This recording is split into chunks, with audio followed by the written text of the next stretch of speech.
Hello and welcome to this episode of URP Practical Talk. I'm your host, George Gonzalez, and today in the studio we have the presidential candidate for the United Republican Party, Dr. Vishnu Bandhu. Thanks for coming in. Thank you. Of course. And also we have a repeat visitor, again, Mr. Raul Aaron. Thanks for coming in. Thank you so much for inviting us.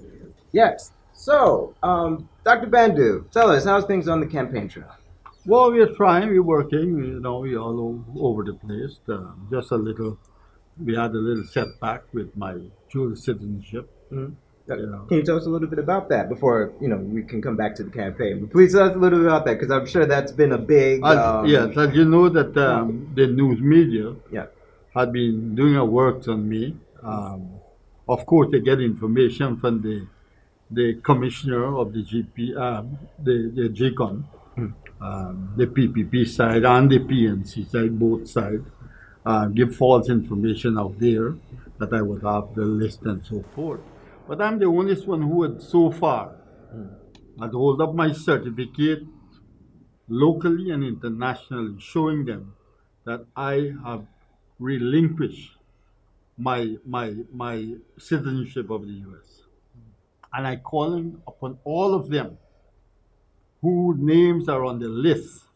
I'm calling on GCOM to let them show, as I did, their relinquishment of their dual citizenship. I would like to see that. Right? They open the can, I will stir it up now.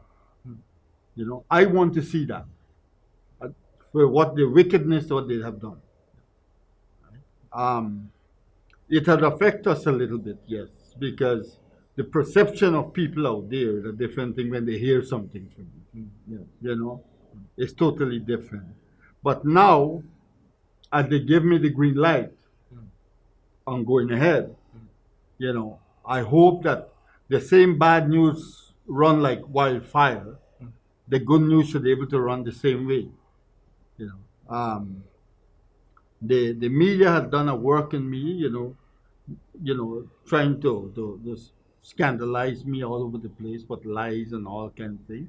And not one thing, George, not one thing that these media have done was the truth on me. Not one. Right? So, it's a serious offense, in scandalize people's name in this country. And we have to look into that. Because it's not right. And that's where it goes for my dual citizenship. But nevertheless, we will show them that they will not break us. If they had even tried to get me off of the list for some reason, the URP will go forward. They will not break the URP.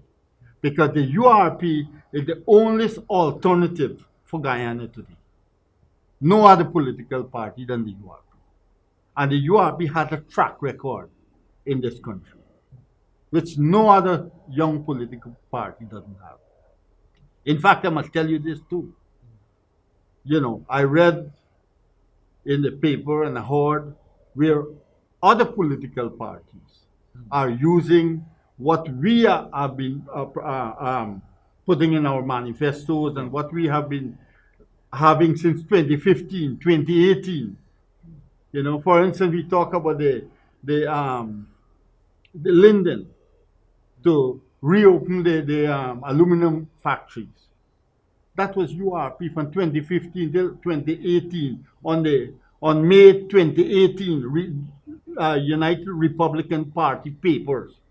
It is there, in black and white, show that we talked about the aluminum factory. We talk about the bridge. We talk about the Tiger Hill Falls, to generate current.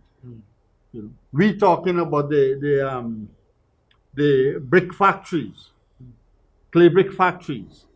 All those are things that we have been talking about. We talk about the first refinery to build in Linden.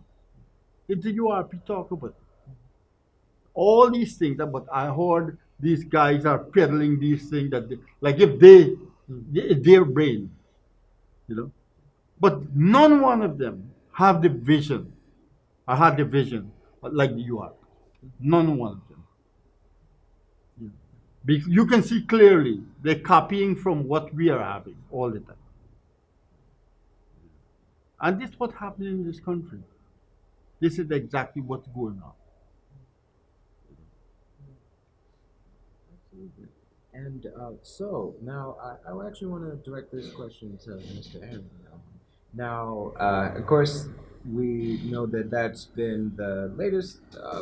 Well, I guess he's cleared up some of the controversy that was surrounding that. So, of course, that you all are continuing the campaign. Oh yeah, we're solid on the campaign trail. Yeah. So, can you tell us a little bit about your experience on the campaign trail? Thus Well, far? we continue to push our message, strong message, poverty eradication. We've now noticed that other political parties all of a sudden now are pushing poverty eradication. The United Republican Party in 2015, when we crafted our manifesto, we were pretty clear in relations to what we believe will bring Guyana back, will put this country back on its foot. And we stated clearly, it was pellucid, that alleviation of poverty would be the platform that we will campaign on. Because we believe and we continue to believe that there is serious poverty in this country. So our manifesto has been crafted around the alleviation of poverty to ensure that the small man in this country receive his equal share and be able to move forward in a positive way. The last time I was here, we spoke about the expansion of the middle class Yeah.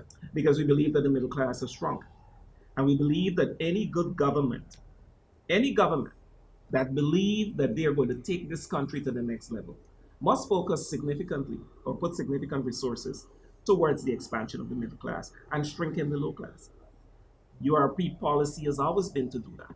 And we continue to push forward with our poverty eradication strategy in relations to the alleviation of poverty in this country. We believe that once poverty is eradicated, then Guyanese will begin to feel more settled and more comfortable. What we have done is that we have demonstrated a clear methodology in relations to how we want to do that. And we find, we have reviewed the other manifesto. And the manifestos that we have reviewed is a regurgitation of policies that has been in train since the decades ago, 3, 4 decades ago. What they do, they keep talking, it's the same rhetoric we're getting. Look, we are going to do this national development, but there is no clear policy in relations to how these things are going to be achieved. The United Republican Party has a clear path to achieving that. We have enshrined in our manifesto a clear education policy. And we really believe that education is moving forward in the country. But you cannot move education forward by stating how many schools you have built and how nice the schools are if you do not have the human resource infrastructure to move those projects forward. We believe that there's a disconnect between the primary school and the secondary school. And I'll tell you why. It is disadvantageous for our secondary school teachers to be saddled with the challenge of having to teach sixth grade in a 10th grade. The students who have arrived in 10th grade does not understand the rudiments of mathematics and English. So the teachers in the 9th and 10th grade, and even in the 11th grade, have to be battling with these students to teach them basic English and math. The United Republican Party has a clear policy. We believe that no student should be left behind. So I'll just tell you short what we have conceptualized in principle. And you will notice that most of the strategies that we've put forward, and most of our policies have a clear line methodology. We believe that when students pass the common entrance or the secondary school entrance examination, and they get themselves into the 7th grade, most of those students have missed fundamentals of the 6th grade. We believe they need to have remedial classes to ensure that those students catches up. They need to go to school during the August period so that they can now become in tune with the work that they have missed out on. When they're in seventh grade, there's work that there's work to be done in the eighth grade that they have not learned in the seventh, and the eighth graders have not learned work that they have done in the seventh grade. This is what we intend to do. We intend to split each grade into two levels. One would be first, and the other one would be second. We believe that the students in the seventh grade that have not reached the level of seventh grade should do work that is being taught in the sixth grade so that they can learn the rudiments so that they can perform. They are going to be fast learners. Those fast learners that are in the seventh grade, we are going to mix them with the slow learners in the eighth grade so that they will not be left behind and be kept back. And that system, that pattern is going to domino through the education system. We believe that that is a method that is going to bring every child up and no child is going to be left behind. We continue to state methodologies in relations to getting our education system back to what we know, a sharp education system that was the best in the Caribbean. Now we're lagging at the back. You know, it is stated clear, yes, that we have exceptional passes in CSEC, but most of those passes just represent a small percentage of the students in school, whereas the majority of the students are now left behind.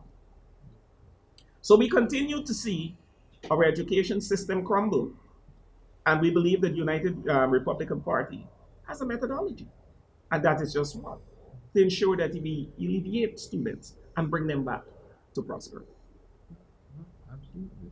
And so that we see, of course, education, that being a key factor in improving the lives of so many persons and really bringing persons out of poverty. But now I want to actually direct this question back to Dr. Bandu and to say that, of course, we have the various industries that unfortunately, you have somewhere those that may not necessarily make an education. Of course, you have agriculture, but still, agriculture is something that cannot be understated in the country. But can you speak a little bit in terms of the URP's vision in agriculture? Well, agriculture is one of our most important industries. It's one of the largest industries in Guyana. We focus strongly in agriculture. Of course, we have the oil now too, but we look at the oil as a bonus for us. But agriculture is the one that brought us to this stage in Guyana. And we have so many different kind of agriculture.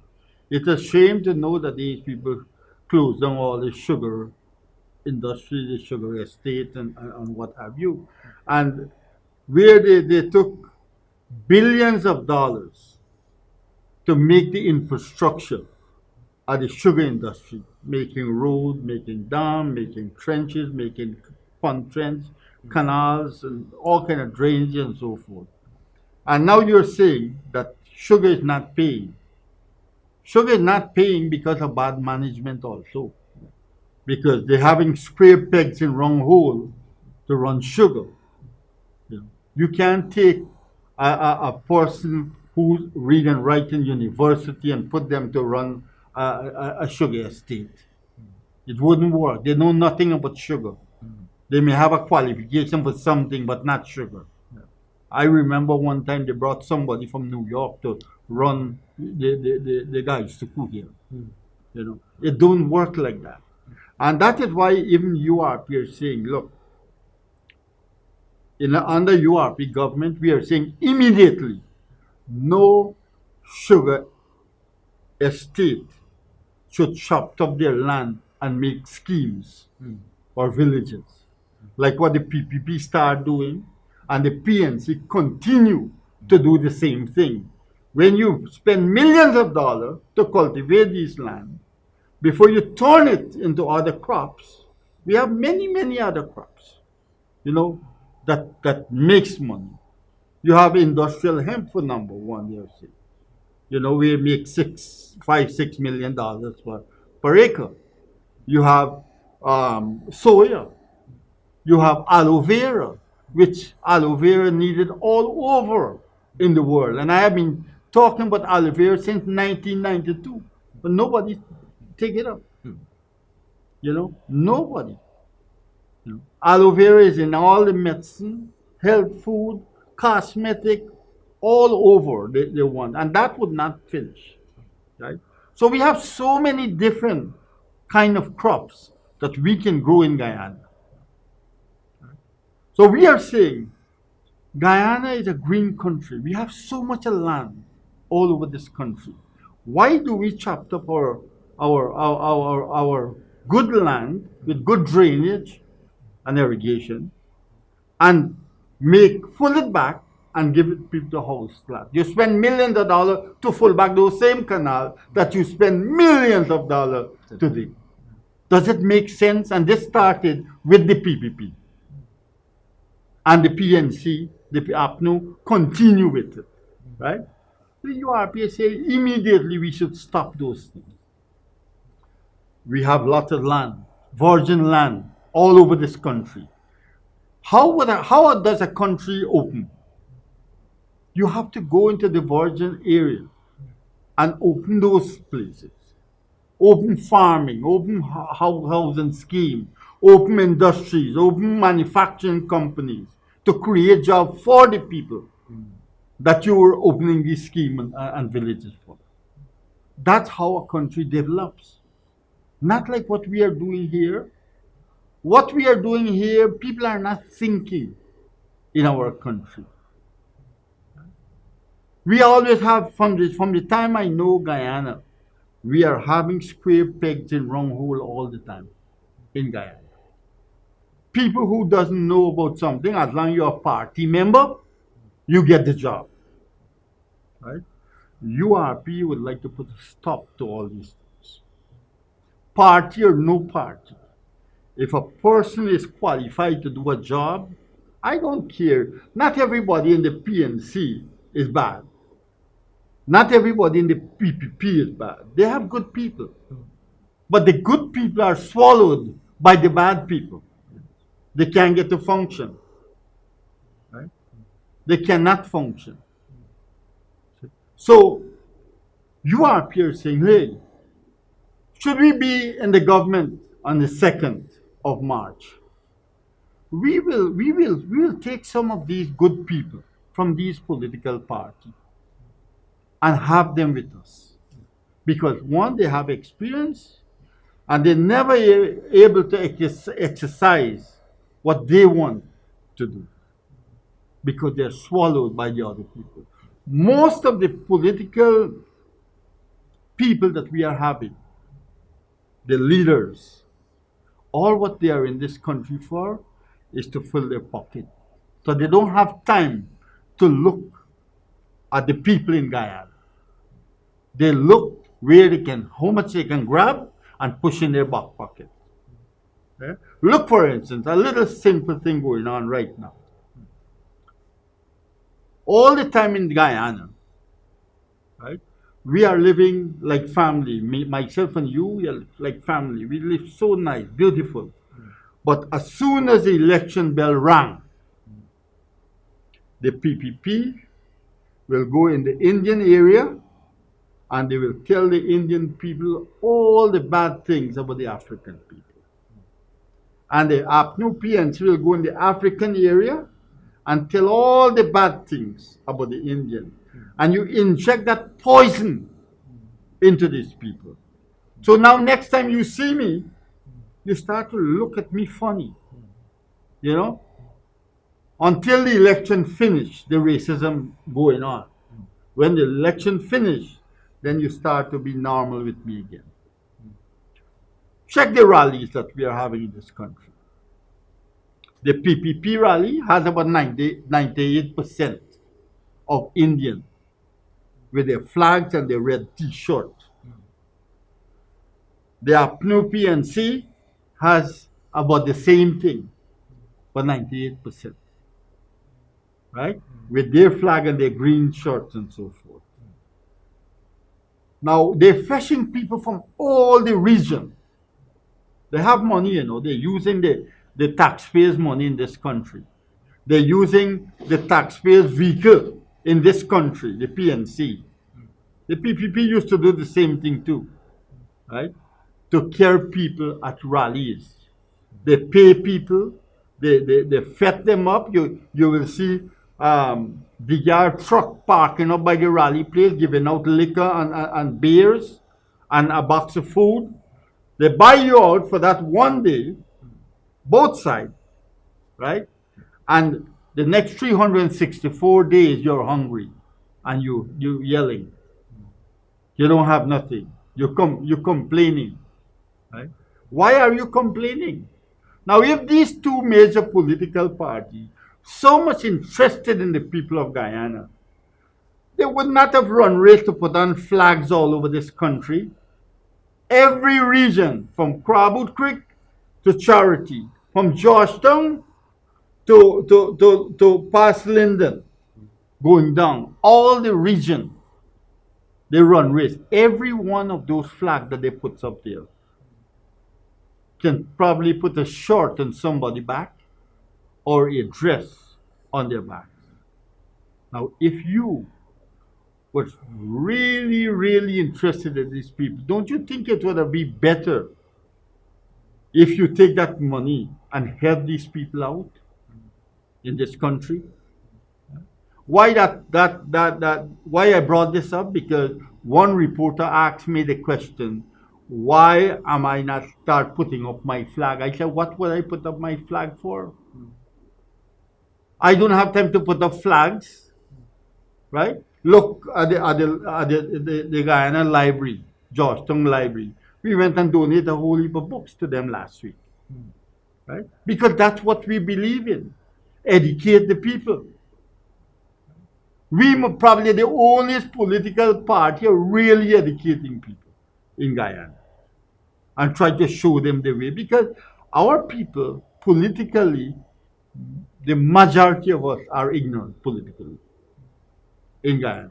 So, and the government want them to be that way, uneducated, and the opposition want them to be that way. So when they said jump, you said how high. And that is how we go in Guyana. So you tell me from that, if you think that this two major political party has the people at heart. Now, if you are so good, then you don't have to carry all this massive campaign that you're doing out there and this showpiece what you're trying to do. So when they fetch all these people coming to the rally, you go most of the rally, you actually see the same faces in most of the rally. A handful of people from that area come out to that rally. And many of them who go to that rally too, they go because of freeness. They wouldn't vote for them.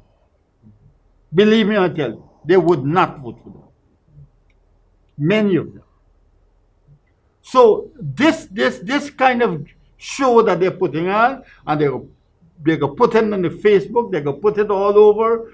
You know, I see something on my WhatsApp where people are sending me, oh, PPP and stuff. And people from United States are doing that. You know, people who are supposed to be intelligent, they are the ones that are doing that.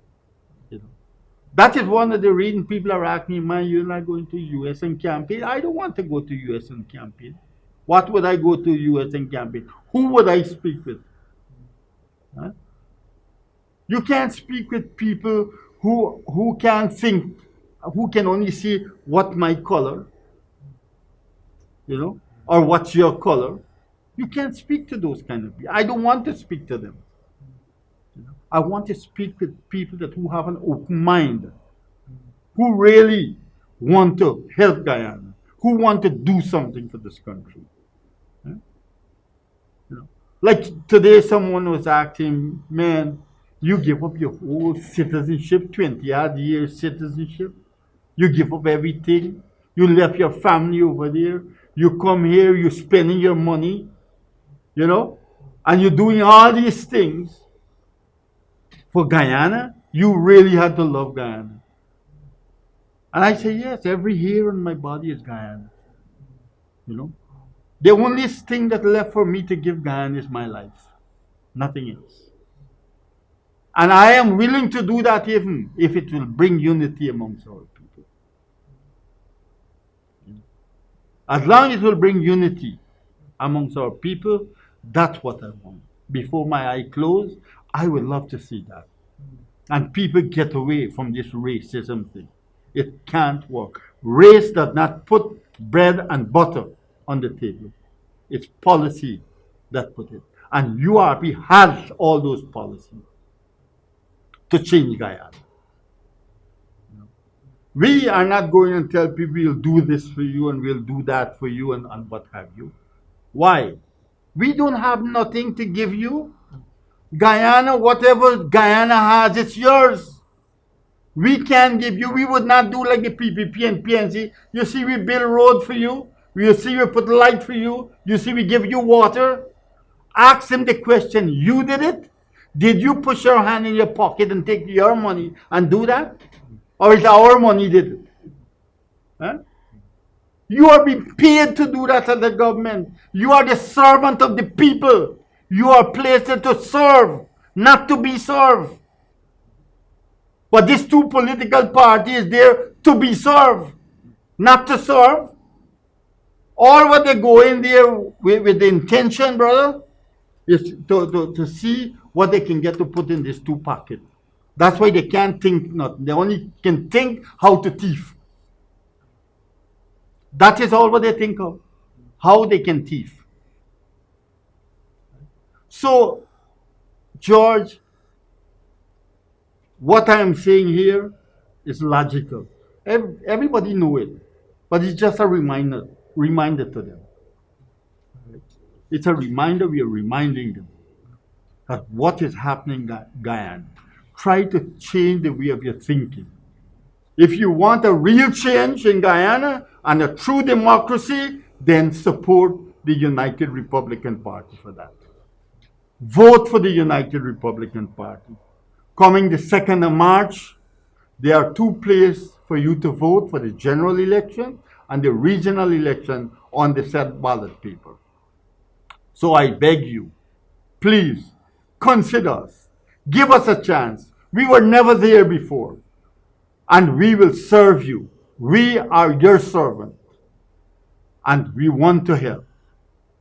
I am not making all this sacrifice for it to go down the drain. I beg you, help yourself so that we can help you. And I thank you and may God bless all of us. So yes, all some very powerful thoughts to leave us up with. That we heard a little bit about the URP's plan for agriculture as well as education, and of course in the previous episode about poverty alleviation. So all some very salient points to leave us with, but unfortunately that is all the time that we have for this episode of URP Practical Talk. And as always, I'm your host, George Gonzalez, and we ask that you check out the website, www.urpguyana.com, or you can find us on Facebook. And again, thanks for watching, and have a great evening.